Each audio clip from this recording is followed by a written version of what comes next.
നമസ്കാരം, Aroor vision news ചാനലിലേക്ക് സ്വാഗതം.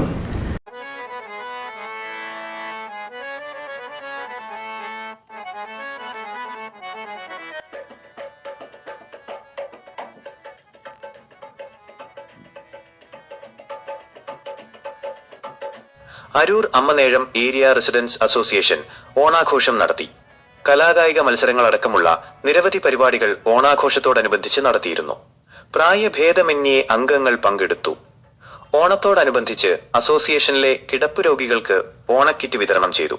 രക്ഷാധികാരിയും ബ്ലോക്ക് പഞ്ചായത്ത് അംഗവുമായ എസ്. വിജയകുമാരി കിറ്റ് വിതരണ ഉദ്ഘാടനം നിർവഹിച്ചു. അമ്മനേഴം പ്രദേശത്തെ ഹരിതകർമ്മ സേനാ പ്രവർത്തകർക്ക് പ്രസിഡന്റ് എ.പി. രാജപ്പൻ ഓണപ്പുടവ സമ്മാനിച്ചു. Vice president Aloysius, secretary Sunilkumar, Mini Keshavan, Saji Aroor തുടങ്ങിയവർ പരിപാടികൾക്ക് നേതൃത്വം നൽകി.